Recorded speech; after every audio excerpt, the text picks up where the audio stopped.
Hi, welcome to all about sports. നമ്മൾ ഇന്ന് സംസാരിക്കാൻ പോകുന്നത് പ്രീമിയർ ലീഗിനെ കുറിച്ചാണ്. സോ പ്രീമിയർ ലീഗില് ഇപ്പൊ ഈ ഒരു കഴിഞ്ഞ വീക്കിൽ നടന്നത് വളരെ ഒരു ഇൻട്രസ്റ്റിംഗ് മാച്ചസ് ആയിരുന്നു. പല ടീമുകൾക്കും വിചാരിച്ച റിസൾട്ടുകൾ നേടിയെടുക്കാൻ സാധിച്ചില്ല. നമുക്ക് ആദ്യം തന്നെ ടൈറ്റിൽ റേസിലുള്ള മാൻ സിറ്റിനെ കുറിച്ചും ആർസണലിനെ കുറിച്ചും ചർച്ച ചെയ്യാം. അപ്പൊ അഭി നമ്മള് ഇപ്പോ കളി വളരെ ഇൻട്രസ്റ്റിംഗ് ആയി കാണാം. ടേബിൾ വളരെ എന്താ പറയുക, ആർക്കും കപ്പടിക്കാൻ എന്നൊരു നിലയിലാണ് ഇപ്പൊ നിലവിലുള്ളത്. ആർസണലിന്റെ ലാസ്റ്റ് മാച്ച് ഇപ്പൊ ഒരു ഡ്രോ ആയിട്ട് മാറിയിട്ടുണ്ട്. എന്താണ് ആ കളിയെ കുറിച്ചുള്ള അഭിപ്രായം? ഇപ്പൊ കളീനെ പറ്റി പറയാനാണെങ്കിൽ ആർസണൽ കളിച്ചത് ബ്രെൻഫോർഡ് നമ്മള് പ്രീമിയർ ലീഗ് ഫോളോ ചെയ്യുന്ന ഒരാൾക്ക് വൃത്തിക്ക് അറിയുന്നതാണ്. ഒരു നല്ലൊരു ടീമാണ്. അവർ കളിക്കുന്ന സ്റ്റൈൽ ഓഫ് ഫുട്ബോൾ ആണെങ്കിലും ഒരു വെറൈറ്റി ഫുട്ബോളാണ് അവർ കളിക്കുന്നത്. അപ്പൊ എന്റെ ഒരു അഭിപ്രായത്തിൽ ആർസണൽ കുറച്ചുകൂടി പ്രിപ്പയർഡ് ആവണമായിരുന്നു. പിന്നെ ആർസണലിന് വേറൊരു പേര് കൂടി ഉണ്ട്, സെറ്റ് പീസ് FC എന്ന് പറഞ്ഞ ഒരു പേര് കൂടി ഉണ്ട്. അവര് കൂടുതൽ റിലേ ചെയ്യുന്നത് മൊത്തം സെറ്റ് പീസിലാണ്. ഓപ്പൺ പ്ലേ ഗോൾസ് ഒക്കെ വളരെ കുറവാണ് അവർ സ്കോർ ചെയ്യുന്നത്. And on the other hand Brentford ആണെങ്കിൽ ഓപ്പൺ പ്ലേ ഗോൾസ് നല്ലപോലെ സ്കോർ ചെയ്യുന്ന ഒരു ടീമാണ്. അപ്പൊ എന്റെ ഒരു അഭിപ്രായത്തിൽ വളരെ ഡിസപ്പോയിന്റിംഗ് ഗെയിം ആയിരുന്നു ആർസണലിന്റെ പെർസ്പെക്ടീവില്. ഈ ഒരു കളിയെ കുറിച്ച് ഞാൻ ഇപ്പൊ ഇന്റർപ്റ്റ് ചെയ്തത്, അതായത് ഈ സെറ്റ് പീസിനെ കുറിച്ച് പറയുമ്പോൾ ഈ ലാസ്റ്റ് നടന്ന ഈ ബ്രെൻഫോർഡ് ആയിട്ടുള്ള മാച്ചസ് ആർസണലിന്റെ പ്ലേയേഴ്സും പിന്നെ ഗോളി അടക്കം നമ്മൾ ഒരു ക്ലൈം ചെയ്യുന്നുണ്ട്. അവര് അതായത് കോർണർ കിക്കും അങ്ങനത്തെ വരുമ്പോൾ അവർ ഭയങ്കരമായിട്ട് കൺജസ്റ്റ് ചെയ്യുന്നു, അല്ലെങ്കിൽ അവർക്ക് പിന്നെ ഗോളിക്കുള്ള ഫ്രീഡം കൊടുക്കുന്നില്ല പറയുന്നത് ആർസണലാണ് നോക്കണം. അപ്പൊ അതിനെ കുറിച്ച് എന്താണ് അഭിപ്രായം? അതൊരു ഹിപ്പോക്രസിയാണ് അവിടെ കാണുന്നത്. കാരണം ആർസണൽ അത് പറയാനുള്ള ഒരു റൈറ്റ് ഉണ്ടെന്ന് എനിക്ക് തോന്നുന്നില്ല. കാരണം അവര് ചെയ്യുന്നത് എന്താണെന്ന് അവരൊന്ന് റെട്രോസ്പെക്റ്റീവ്ലി ചിന്തിച്ചാൽ തീരാത്തൊരു പ്രശ്നം. വളരെ സിമ്പിൾ ആയിട്ട് പറഞ്ഞാൽ അവര് കൊടുത്തത് അവർക്ക് തിരിച്ചു കിട്ടിയപ്പോ അവർക്ക് അത് വിഷമമായി മാറി. സേതു, അപ്പൊ നമ്മള് കളി എന്താ പറയണ്ടേ, ഈ പ്രീമിയർ ലീഗ് എപ്പോഴും എല്ലാ ഫുട്ബോൾ പ്രേമിക്കും വളരെ ഇൻട്രസ്റ്റിംഗ് ആയിട്ട് സംഭവം. അപ്പൊ ഈ എല്ലാവരുടെയും ഇപ്പോൾ ഒരു ഡൗട്ടാണ്. സാധാരണ ഈ ആർസണലിൽ കഴിഞ്ഞ പ്രാവശ്യവും ഇതേപോലെ ഒരു സംഭവം, കഴിഞ്ഞ സീസണുകളിൽ സംഭവിച്ച സെയിം ഒരു അവസ്ഥയിലാണ്. അതായത് ജനുവരി ഫെബ്രുവരി മാസങ്ങളിൽ അവർ സെക്കൻഡ് ഘട്ടത്തിലേക്ക് വരുമ്പോൾ അവര് അതുവരെ മുന്നിലാവും. പിന്നീട് അവർക്ക് അത് ലാസ്റ്റ് ഒരു പ്രഷർ ഹാൻഡിൽ ചെയ്യാൻ പറ്റാണ്ട് കളി ബോട്ടിൽ ചെയ്ത് അവർക്ക് കപ്പ് നഷ്ടപ്പെടുന്നുണ്ട്. ഈ തവണയും മാൻ സിറ്റി അവരെ അതേപോലെ ഓവർടേക്ക് ചെയ്ത് ഈ തവണ കപ്പടിക്കാനുള്ള ചാൻസ് ഉണ്ടോ? ഞാനും നോക്കിയതില് ആർസണൽ ഇപ്പോ കുറച്ച് പ്രഷറിലാണ് ഉള്ളത്. കഴിഞ്ഞ കളിയുടെ ഒരു ഔട്ട്കമും കൂടി കഴിഞ്ഞ ശേഷം ഇപ്പൊ വെറും 4 പോയിന്റ്സിന് മാത്രമേ ഉള്ളൂ ലീഡ് ഉള്ളത്. ഇപ്പോ ഏത് സമയത്തും മാറി മറിയാനുള്ള ചാൻസസ് ഉണ്ട്. കാരണം ആർസണൽ മാൻ സിറ്റി മാച്ച് ഉണ്ട് നമുക്ക് നെക്സ്റ്റ് മന്ത്. സോ കഴിഞ്ഞൊരു 3-4 സീസണായിട്ട് നമ്മൾ കണ്ടുവരുന്നത് തന്നെയാണ്. ലൈക്ക് നിങ്ങൾ പറഞ്ഞ പോലെ തന്നെ ഫസ്റ്റ് ലെഗില് അത്യാവശ്യം നല്ല ടോപ്പ് കളിച്ചിട്ട് പിന്നെ സെക്കൻഡ് ലെഗിൽ ചെറിയ ചെറിയ ടീംസ് ആയിട്ട് പോലും അവർക്ക് അങ്ങനെ വേണ്ട വിജയം എടുക്കാൻ പറ്റാത്ത സ്ഥിതി. പക്ഷെ ഈ പ്രാവശ്യം ഇനി വരുന്ന മാച്ചസ് ഒക്കെ നല്ല സ്ട്രോങ് ടീമായിട്ടാണ്. അത്ര എളുപ്പമായിരിക്കില്ല അവർക്ക് എടുക്കാം. പക്ഷെ എന്നാലും ഒരു കുറച്ച് മാച്ചസ് ഉണ്ടല്ലോ ബാക്കി ഇപ്പോ. അപ്പോ നമുക്ക് അങ്ങനെ ഉറപ്പിച്ചൊന്നും പറയാൻ പറ്റില്ല. Maybe by next month നമുക്കൊരു കുറച്ചും കൂടി ഒരു ക്ലിയർ പിക്ചർ കിട്ടും ആരായിരിക്കും ഇത് ഉണ്ടാവുമെന്ന്. ഓക്കെ, അത് വളരെ എന്താണ്, പ്രീമിയർ ലീഗ് എപ്പോഴും ഇൻട്രസ്റ്റിംഗ് ആണ്. അത് എന്താ പറയണ്ടേ, ടൈറ്റിൽ തൊട്ട് ആരാണ് റിലിഗേറ്റ് ആവുമെന്ന് പറയുന്നത് പ്രീമിയർ ലീഗിൽ വെരി ടഫാണ്. അതായത് ഈ ഒരു ടീം എപ്പോഴും മാജിക്സ് റിസൾട്ടിൽ എപ്പോ മാജിക് കാണിച്ചു. പറഞ്ഞ പോയിന്റ് പോലെ തന്നെ ആർസണൽ വളരെ ഒരു കോർണറോ അല്ലെങ്കിൽ സെറ്റ് പീസിന് മാത്രം റിലേ ചെയ്യുന്ന ഒരു ടീമായി മാറുന്ന ഒരു ഫാക്ട് ആണ് സത്യത്തിൽ. പക്ഷെ ഇത്രയും നല്ല പ്ലേയേഴ്സ്, അതായത് നല്ല രീതിയിൽ ഏറ്റവും one of the best team premier ലീഗില് അല്ലെങ്കിൽ വേൾഡ് ഫുട്ബോൾ ക്ലബുകളുടെ നോക്കുമ്പോൾ ആർസണലാണ് ഏറ്റവും നല്ല ടീം. അവർക്ക് അതുപോലെ ഒരു ബാക്കപ്പ് ഒരു ഓപ്ഷൻസ് ഉള്ളത് വേറെ ടീമിന്റെ എനിക്കറിയില്ല. അവരുടെ ടോപ്പ് ടീമാണ് ഇപ്പോൾ. അപ്പൊ അവർക്ക് ഈ സെറ്റ് പീസിൽ റിലേ ചെയ്യുന്നതിനെ കുറിച്ച് എന്താണ് അഭിന്റെ അഭിപ്രായം? അത് സംഭവം വളരെ നിരാശാജനകമാണ്. കാരണം ഇത്ര നല്ലൊരു സ്ക്വാഡ്, ഞാൻ പറഞ്ഞ പോലെ മാൻ സിറ്റിനേക്കാളും നല്ലൊരു സ്ട്രോങ് ബെഞ്ച് ഉള്ള ഒരു ടീമാണ് ആർസണൽ. എന്നിട്ടും അവർ ഈ സെറ്റ് പീസുകൾ മാത്രം ഫോക്കസ് ചെയ്യുന്നത് അതൊരു മാനേജീരിയൽ ഫോൾട്ട് അല്ലേ, ഒരു മാനേജറിന്റെ ഒരു പോരായ്മയല്ലേ അത്? കാരണം എനിക്ക് തോന്നുന്നു 7th സീസൺ അല്ലേ ഇപ്പോ, 7th സീസൺ ആണ്. ബാക്കി ടീംസ് ഒക്കെ നോക്കുകയാണെങ്കിൽ ഇത്രയൊരു അവസരം ഒരു മാനേജറിന് കിട്ടിയത് ഞാൻ കണ്ടിട്ടില്ല പ്രീമിയർ ലീഗിൽ. അപ്പോ അതൊരു ഡൗൺ സൈഡ് ആണ് ആർസണലിന്റെ. ഞാനിപ്പോ നോക്കുമായിരുന്നു ആർസണലിന്റെ അപ്കമിങ് ഗെയിംസ്. അതിൽ തന്നെ 2 തവണ അവര് മാൻ സിറ്റിനെ കളിക്കുന്നുണ്ട്. One is in the final, ഈ നമ്മുടെ കരബാവ് കപ്പ്. അത് മാർച്ചിലാണ്. അത് കഴിഞ്ഞിട്ടാണ് ഡിസൈഡർ വരാൻ പോകുന്നത്, ടൈറ്റിൽ ഡിസൈഡർ ഏപ്രിലിൽ. അത് മാച്ചിന്റെ ഹോമിലാണ്, എത്തിഹാദിൽ.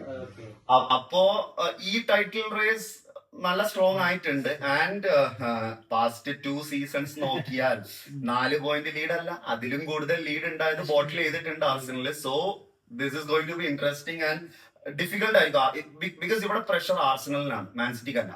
ബിക്കോസ് മാൻ സിറ്റിക്ക് എക്സ്പീരിയൻസ് ഉണ്ട്, കപ്പുണ്ട്, എക്സ്പീരിയൻസ് ഉണ്ട്. 4 തവണയൊക്കെ അടുപ്പിച്ച് ജയിച്ചതാണ് premier league. So Arsenal will feel the pressure. Pressure, അതായത് ഇപ്പോഴും യങ് ടീമാണെന്ന് ക്ലെയിം ചെയ്തിട്ട് ഈ തവണ കപ്പടിക്കും അല്ലെ അടുത്ത തവണ കപ്പടിക്കും. ഒരു പണ്ടാറ് കോട്ട് പറഞ്ഞ പോലെ ആർസണൽ ഒരു നെറ്റ്ഫ്ലിക്സ് പരിപാടി ആയിരിക്കും അറിയില്ല. ഓക്കെ, എനിവേ ആർസണൽ കപ്പടിക്കട്ടെ, ഏറ്റവും നല്ല ഫുട്ബോൾ കളിക്കുന്നവർ കപ്പടിക്കട്ടെ എന്നാണ് ഞങ്ങളുടെ അഭിപ്രായം. സോ നമുക്ക് ആർസണലിന്റെ ആ ഒരു ഇന്നത്തെ മാറി നോക്കുകയാണെങ്കിൽ നമ്മള് നെക്സ്റ്റ് വേറൊരു ഇൻട്രസ്റ്റിംഗ് മാച്ച് യുണൈറ്റഡിന്റെ 5ാം മത്സരം വളരെ എന്താ പറയണ്ടേ ഇത്തവണ എല്ലാരും ചർച്ച ചെയ്തത്. മുടിയനായ ഒരു ഫാനുള്ള മാത്രമാണ്.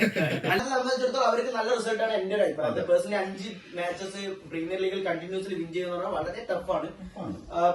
അതൊരു ഈസി സംഭവമല്ല. പക്ഷെ അതേ സെയിം ടൈമിൽ ചെൽസിയും ഡ്രോ പിടിക്കുകയാണ്. അതൊരു കോൾ പാമറിന്റെ ഏറ്റവും അട്ടർ മിസ്സിംഗ് ആണ് ലാസ്റ്റത്തെ ആ മിനിറ്റിലും.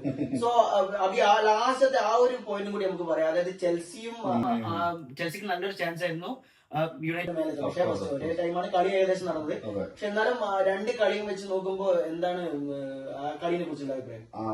ചെൽസിയുടെ കളി നല്ലൊരു കളിയായിരുന്നു. കാരണം ഞാൻ 2 കളി ഫോളോ ചെയ്തിരുന്നു, കണ്ടിരുന്നു. ആ പാൽമറിന്റെ അടുത്ത് നമ്മൾ അങ്ങനത്തെ ഒരു മിസ് എക്സ്പെക്ട് ചെയ്യില്ല സത്യം പറഞ്ഞ.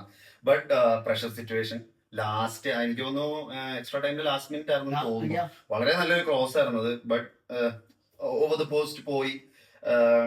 അതിപ്പോ മാൻ യുണൈറ്റഡിനാണ് ഉപകാരം ഉണ്ടായത്. ബിക്കോസ് മാൻ യുണൈറ്റഡിന് ഡ്രോ പിടിച്ചു. വെസ്റ്റ് ഹാമിന്റെ ഗ്രൗണ്ട് ആയിരുന്നു, അതും നല്ലൊരു ഗെയിം ആയിരുന്നു. മാൻ യുണൈറ്റഡിനും ചാൻസ് ഉണ്ടായിരുന്നു ലീഡ് പിടിക്കാൻ. ബട്ട് അത് ആ ഒരു ഹെഡർ സെർക്സിയുടെ അത് വൈഡായിട്ട് പോയി പോസ്റ്റ് ചെയ്യുന്നത്. But last Sesko player of the ആ ഒരു മൊമെന്റ്, ആ ഒരു വളരെ നല്ലൊരു ഫിനിഷിങ്, അതൊരു സ്ട്രൈക്കേഴ്സ് ഫിനിഷ് ആയിരുന്നു അത്. അപ്പൊ 2 ഗെയിമും നല്ലതായിരുന്നു. പിന്നെ പ്രീമിയർ ലീഗിൽ ഇതൊക്കെയാണ് നമ്മൾ കാണുന്നത് അല്ലെ, നമ്മൾ കാണേണ്ടതും ഇതൊക്കെയാണ്. ആൻഡ് ടോപ്പ് 4 റേസ് ഇപ്പൊ വളരെ ഇൻട്രസ്റ്റിംഗ് ആയിട്ടുണ്ട്. എന്തും സംഭവിക്കാം, കാരണം 12 മാച്ച് ഉണ്ട് ഇനി. എങ്ങനെ വേണമെങ്കിലും പോവാം. ഈവൻ ആസ്റ്റൺ വില്ല നല്ലൊരു ഫോമിൽ പോയതാണ്. ബട്ട് ഇപ്പോ അവരുടെ ഡിപ്പ് ആയിട്ടുണ്ട്. അവര് ടോപ്പ് 4 സെക്യൂർ ചെയ്യുമെന്നും ഉള്ളത് ഒരു ഡൗട്ടാണ്. Liverpool is making a comeback, നല്ലൊരു റണ്ണിൽ പോകുന്നുണ്ട്. അപ്പോ ഇറ്റ്സ് റിയലി ഇൻട്രസ്റ്റിംഗ്. അപ്പൊ നമുക്ക് വേറൊരു കോൺട്രവേഴ്ഷ്യൽ, ഇതിന്റെ ഇടയ്ക്കൊരു ഫുട്ബോൾ കോൺട്രവേഴ്ഷ്യൽ ആയിട്ട് വന്നൊരു സംഭവമാണ്. നമ്മുടെ യുണൈറ്റഡിന്റെ കോ ഓണറായ ജിം റാറ്റ്ക്ലിഫ് ഒരു ഇമിഗ്രൻസിനെ കുറിച്ചൊരു കമന്റ് ഒരിക്കലും ലാസ്റ്റ് നടന്നിട്ടുണ്ടായിരുന്നു. അത് ഒരു വളരെ കോൺട്രവേഴ്ഷ്യൽ ആണ്. ഇപ്പൊ നിലവില് one of the hot topic ആയിരുന്നു. അതിനെ കുറിച്ച് ചെയ്തു എന്താണ് ആ ഒരു കമന്റിനെ കുറിച്ച് അഭിപ്രായം? അയാൾ ഓൾറെഡി അപ്പോളജൈസ് ചെയ്തത് വേറെ രീതിയിലാണ്. ആള് പറഞ്ഞിട്ടുണ്ട് അത് ആരെങ്കിലും ഞാൻ പറഞ്ഞത് മോശമായി തോന്നിയെങ്കിൽ അതിന് അപ്പോളജൈസ് ചെയ്തിട്ടുണ്ട്. സോ എന്താണ് ആ ഒരു കമന്റ്, ആ ഒരു ഇത്രയും ഒരു വലിയൊരു ക്ലബിന്റെ ഓണർ ഈ ഇത്തരം തരത്തിലുള്ള കമന്റുകൾ നൽകുന്നത് എന്ത് തരത്തിലുള്ള മെസ്സേജ് ആണ് ശരിക്കും ഫുട്ബോളിനെ സംബന്ധിച്ചിടത്തോളം? ഒരു മാഞ്ചസ്റ്റർ യുണൈറ്റഡിന്റെ ഓണർ എന്ന നിലയ്ക്ക് പുള്ളിക്കാരൻ അങ്ങനത്തെ ഒരു കമന്റ് പറയുന്നതിന് മുമ്പ് പുള്ളിക്കാരൻ മാനേജറിനെ ഓൺ ചെയ്യുന്ന ടീമിലുള്ള റേഷ്യോ പുള്ളിക്കാരനൊന്ന് നോക്കണമായിരുന്നു. മാത്രമല്ല പുള്ളിക്കാരൻ മൊണാക്കോത്തെ റെസിഡന്റ് ആണെന്നാണ്, അങ്ങനെ പുള്ളിക്കാരൻ UK ബോണാണ്, അതായത് ബ്രിട്ടീഷ് സിറ്റിസൺ ആണ്. പക്ഷെ ടാക്സ് UK കൊടുക്കുന്നില്ല. പക്ഷെ പുള്ളിക്കാരൻ ഇവിടെ വരുന്ന ഇമിഗ്രൻസിനെ പറ്റിയാണ് ഇങ്ങനെ പറയുന്നത്, ക്ലെയിം ചെയ്യുന്നത്. ഹിപ്പോക്രസി. അതായത് ഇപ്പൊ ഞാനൊരു കള്ളനായിട്ട് മറ്റവൻ കള്ളനാന്ന് പറയുന്ന ഒരു അവസ്ഥയിലാണ് ഇപ്പൊ പുള്ളിക്കാരൻ പറഞ്ഞൊരു സ്റ്റേറ്റ്മെന്റ് ഞാൻ എടുക്കുന്നത്. പക്ഷെ പുള്ളിക്കാരൻ അപ്പോളജൈസ് ചെയ്തു, ദാറ്റ്സ് ഓക്കെ. പക്ഷെ പുള്ളിക്കാരൻ പറഞ്ഞ രീതി, ഞാൻ പറഞ്ഞതിന് സോറി എന്നല്ല പറഞ്ഞത്, തെറ്റായി പോയി എന്നല്ല. ഒഫൻഡ് ആയവർക്ക് സോറി, അല്ലാത്ത പക്ഷം ഞാൻ എന്റെ സ്റ്റേറ്റ്മെന്റിൽ തന്നെ ഉറച്ചു നിൽക്കുന്നു എന്നുള്ള രീതിക്കാണ് പറഞ്ഞത്. പിന്നെ അതിലേക്ക് ആഡ് ചെയ്യാനാണെങ്കിൽ ഈ ഒരു കോളനൈസേഷൻ എന്ന് പറയുന്ന ഒരു word as A British citizen പുള്ളിക്ക് പറയാനുള്ള ഒരു ഇതില്ല. കാരണം ഈ ഒരു ടേം ഇൻവെന്റ് ചെയ്തത് തന്നെ ബ്രിട്ടീഷേഴ്സ് കാരണമാണ് ഈ വേർഡ് തന്നെ പ്രോമിനന്റ് ആയത്. അങ്ങനത്തെ ഒരാള് തന്നെ ഇങ്ങനത്തെ ഒരു സ്റ്റേറ്റ്മെന്റ് അത് ഈ സമയത്ത് ആർക്ക് വേണമെങ്കിൽ ഇങ്ങനെ പറയാം, അതായത് ഇല്ലീഗൽ ഇമിഗ്രൻസ് എന്ന് പറയുന്നത് ഏതൊരു രാജ്യത്തിനും അതിന്റേതായ പോളിസീസ് ഉണ്ടാവും. അപ്പൊ ആ രാജ്യത്തിൽ ഇല്ലീഗൽ ആയിട്ട് വരുന്ന ഒരു ഇമിഗ്രന്റ് എപ്പോഴും അത് അവർക്ക് അവർക്ക് ആ റൈറ്റ് ഉണ്ട്. പക്ഷെ ബ്രിട്ടനെ സംബന്ധിച്ചിടത്തോളം അവര് ഈ ഇല്ലീഗലായിട്ട് വരുന്നവരെ പോലും പ്രൊട്ടക്ട് ചെയ്യുന്ന ഒരു കൾച്ചറാണ് അവർക്കുള്ളത്. അപ്പൊ ഇത് ഞാനൊരു പൊളിറ്റിക്കലായിട്ട് ഒരു കമന്റ് ആ ഒരു റീസൺ നമ്മുടെ ക്ലബിന്റെ ഒരു ഓണർ ഇങ്ങനെ പറയുമ്പോൾ നമുക്കൊരു ഇതാവുമല്ലോ. അപ്പൊ അതാണ് എഫക്ട് ആയത്. പിന്നെ coming to the Premier League topic, നമുക്ക് പറയേണ്ട വേറൊരു ഇതുകൂടി റെലിഗേഷൻ ബാക്കി. അതില് വരുന്ന ടീംസ് ഇപ്പൊ വളരെ ഇൻട്രസ്റ്റിംഗ് ആണ്. വെസ്റ്റ് ഹാം റെലിഗേഷൻ ആയല്ലോ, അത് പറയണം. അതിന് മുമ്പ് ഞാൻ ചെറിയ യുണൈറ്റഡിനെ കുറിച്ച് നമ്മൾ സംസാരിക്കുന്നു, ആ ഒരു പോയിന്റ് കൂടി ഫിനിഷ് ചെയ്ത് പറയാനായിരുന്നു. സോ വെസ്റ്റ് ഹാം യുണൈറ്റഡ് മത്സരം ഇപ്പൊ ലാസ്റ്റ് ഒരു 3 years ആയിട്ട് വെസ്റ്റ് ഹാമിനോട് യുണൈറ്റഡിന് വിജയിക്കാൻ സാധിച്ചില്ല. മീൻസ് ഹോമിലേക്ക് പോയി കഴിഞ്ഞാൽ അവർക്ക് വിജയിക്കാൻ സാധിച്ചില്ല. സോ യുണൈറ്റഡിനെ സംബന്ധിച്ചിടത്തോളം വെസ്റ്റ് ഹാമിൽ പോയി അവരുടെ ലോ ബ്ലോക്കിനെ ബീറ്റ് ചെയ്യുന്ന പറഞ്ഞാൽ ഈസി അല്ല. അത് വളരെ ടഫ് ആയിരുന്നു. ഓൾറെഡി ഇതൊരു ഭയങ്കര ഹൈപ്പ് ഉണ്ടായതിന്റെ മെയിൻ കാരണം ഞാൻ പറഞ്ഞത് ആ ഫാൻ മാത്രമേ ഉള്ളൂ. പക്ഷെ അവിടെ പോയി ഒരു ഡ്രോ പിടിക്കുക, അതിന് ലാസ്റ്റത്തെ മിനിറ്റിലെ സെസ്കോന്റെ ഫിനിഷ് ഒരു വൺ ഓഫ് ദ ബെസ്റ്റ് ഫിനിഷാണ്. പക്ഷെ അതിന്റെ തന്നെ ഈ ആൾക്ക്, അതായത് കാരിക്കിനെ വേണമെങ്കിൽ ഒന്ന് ആ ഒരു ടീം ഒന്ന് ഷഫിൾ ചെയ്യാൻ, അതായത് അടങ്ങി ഓൾറെഡി സെസ്കോനെ ഫസ്റ്റ്, അതായത് ലീഡ് നമ്മൾ യുണൈറ്റഡിനാണ് ഫസ്റ്റ് കിട്ടുന്നതാണെങ്കിൽ അവർക്ക് അറ്റാക്ക് ചെയ്തേ പറ്റൂ. കാരണം അവർക്ക് വിജയിച്ചില്ലെങ്കിൽ അവരുടെ റെലിഗേഷനാണുള്ളത്. യുണൈറ്റഡ് ഡസൻ മാറ്റർ, വിന്ന് കിട്ടിയാൽ ഓക്കെ, ഡ്രോ കിട്ടിയാൽ ഫൈൻ, ആ ലെവലിൽ തന്നെ. പക്ഷെ തോൽവി ആർക്കും എല്ലാ ടീമിനും വളരെ ഇമ്പോർട്ടന്റ് ആണ്. പക്ഷെ അന്ന് ആ യുണൈറ്റഡ് ആണ് ഫസ്റ്റ് ഗോൾ അടിക്കുകയാണെങ്കിൽ യുണൈറ്റഡിന്റെ സിസ്റ്റം വെച്ചിട്ട്, നിലവിലെ സിസ്റ്റം വെച്ചിട്ട് കൗണ്ടർ അറ്റാക്ക് വെച്ച് ഈസി ആയിട്ട് ബീറ്റ് ചെയ്യാം, ഗോൾ അടിക്കാം. സോ അതിനെ കുറിച്ച് പറയുമ്പോ ഇനി നമുക്ക് നേരെ നമ്മുടെ റെലിഗേഷൻ ബാറ്റിനെ കുറിച്ച് സംസാരിക്കാം. എന്താണ് ഈ റെലിഗേഷൻ ബാറ്റിംഗിൽ ഇപ്പോഴത്തെ സിറ്റുവേഷൻ? ആദ്യം തന്നെ ഊൾസ്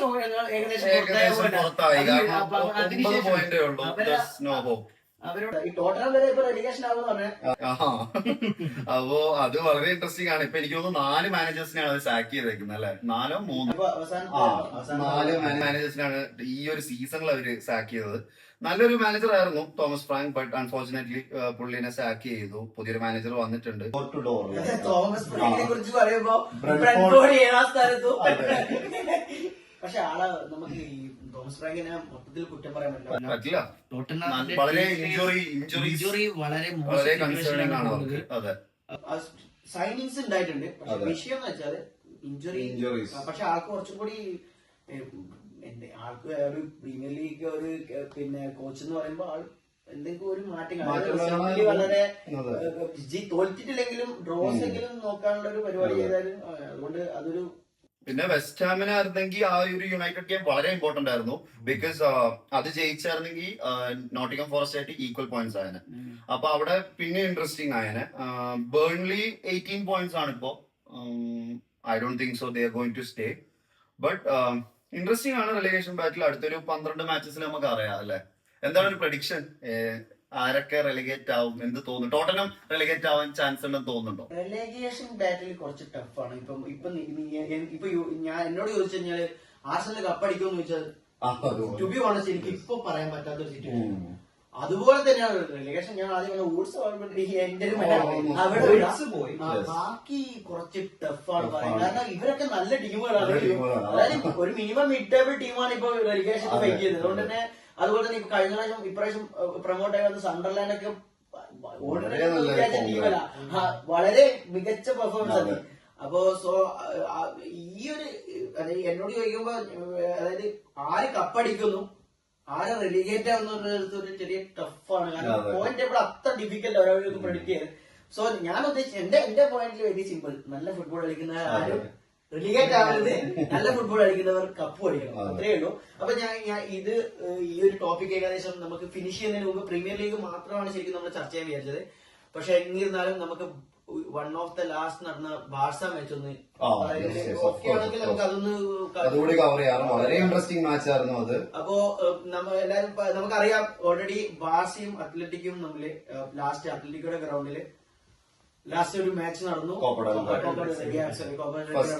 ഫസ്റ്റ് ലെഗിൽ തന്നെ ബാഴ്സയ്ക്ക് 4 ഗോൾ വഴങ്ങി തോൽവി പരാജയം ഏറ്റുവാങ്ങേണ്ടി വന്നു. അതെ. ബാഴ്സലോണയുടെ ഈ തോൽവിയെ കുറിച്ച് എന്താണ് ചെയ്തു തരുന്നത് അഭിപ്രായം? കണ്ടപ്പോ വളരെ സങ്കടമായി, സത്യം പറയാലോ. ഞാൻ ബാർസ ഫാനാണ്. കണ്ടു നിൽക്കാൻ പറ്റിയില്ല. കാരണം ഫസ്റ്റ് തന്നെ ഓൺ ഗോൾ ആയി 7th മിനിറ്റ്. പിന്നെ അത് കഴിഞ്ഞിട്ട് ഒരു ബ്ലണ്ടർ ആയിരുന്നു അല്ലേ? പിന്നെ സാധാരണ ബാർസയുടെ കളി കണ്ടാ അറിയാം, ഫസ്റ്റ് ഗോൾ പോയാലും അവര് കംബാക്ക് അടിക്കും. അതായത് താഴെ നിന്ന് അവര് ജയിച്ച അവസ്ഥ കുറെ ഉണ്ടായിട്ടുണ്ട്. അപ്പൊ ആ ഒരു പ്രതീക്ഷയിലെ കളി കണ്ടോണ്ടിരുന്നത്. 0, 1-0, 2-0, 3-0, അവസാനം 4 ഗോൾ വരെ പോയി. അത് ഇൻട്രസ്റ്റിംഗ് ഫസ്റ്റ് ഹാഫിലാണ്. അപ്പോ അത്രയൊക്കെ ആയപ്പോ സത്യം പറഞ്ഞാൽ ഇതെന്ത് പറ്റി ടീമിൽ നിന്നുള്ള ഒരു ഇതായി. പക്ഷെ ഫസ്റ്റ് ലെഗ് ആണ്, അത്ലറ്റിക്കോടെ ഗ്രൗണ്ടിലായിരുന്നു കളി. സെക്കൻഡ് ലെഗില് ഫാനായിട്ട് എനിക്ക് നല്ല പ്രതീക്ഷയുണ്ട്. മാനേജേഴ്സ് ഇപ്പൊ ഹാൻസി ഫ്ലിക്ക് എന്ന് പറഞ്ഞാൽ ഒരു ജർമ്മൻ ഒരു നല്ലൊരു എക്സ്പീരിയൻസ് ഉള്ള കോച്ചാണ്. പിന്നെ ബാഴ്സലോണയില് ആ പുള്ളിക്കാരൻ വന്ന സമയം ബാസ എങ്ങനെയായിരുന്നു എല്ലാവർക്കും അറിയാം. ഇപ്പോ ചേഞ്ച്ഡ് ടീം തന്നെയാണ് എൻറ്റയർലി. സോ അല്ല, ടോട്ടലി നമ്മൾ ഈ കളിയെ മൊത്തം ബ്ലെയിം ചെയ്തിട്ട് എന്ന് പറയുന്നില്ല. നമ്മൾ ജസ്റ്റ് ഒന്ന് ഈ ഒരു ഹൈലൈൻ കളിക്കുന്ന ടീമിന്റെ ഒരു ഡിസാസ്റ്റർ ഒരു ഫേസ് ഇതാണ്.